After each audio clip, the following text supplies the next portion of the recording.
নাহিদ ইসলামের পদত্যাগের আগে থেকেই প্রশ্ন উঠছে, উপদেষ্টা পরিষদে কোন নতুন মুখ যুক্ত হবে?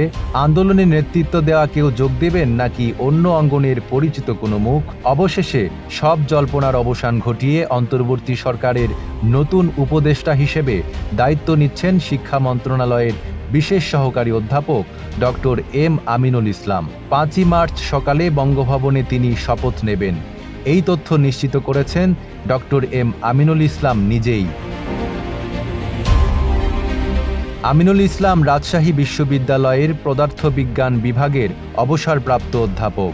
তিনি 2002 থেকে 2006 খ্রিস্টাব্দ পর্যন্ত জাতীয় বিশ্ববিদ্যালয়ের প্রভিসি এবং 2006 থেকে 2009 খ্রিস্টাব্দ পর্যন্ত শাহজালাল বিজ্ঞান ও প্রযুক্তি বিশ্ববিদ্যালয় সিলেটের ভাইস চ্যান্সেলর এর দায়িত্ব পালন করেন। প্রফেসর আমিনুল ইসলাম জানুয়ারি 2018 থেকে আগস্ট 2023 পর্যন্ত বাংলাদেশ মেডিকেল ফিজিক্স অ্যাসোসিয়েশনের সভাপতি ছিলেন।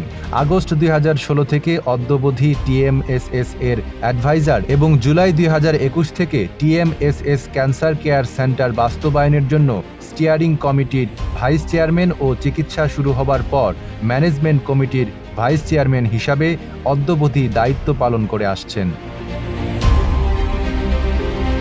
তিনি রাজশাহী বিশ্ববিদ্যালয় থেকে স্নাতক ও স্নাতকোত্তর পরীক্ষায় উত্তীর্ণ হবার পর কানাডিয়ান কমনওয়েলথ স্কলারশিপ নিয়ে কানাডার ম্যাকমাস্টার ইউনিভার্সিটি থেকে নিউক্লিয়ার ফিজিক্সে এমএস ও পিএইচডি ডিগ্রি অর্জন করেন। পরবর্তীকালে একই বিশ্ববিদ্যালয় থেকে তিনি 2 দফা পোস্ট ডক্টরিয়াল ফেলোশিপ লাভ করেন।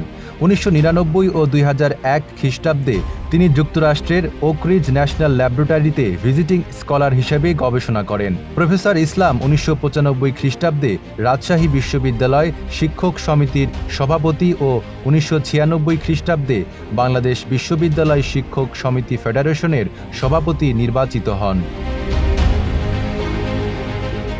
নাইম আরাবী, ঢাকা পোস্ট।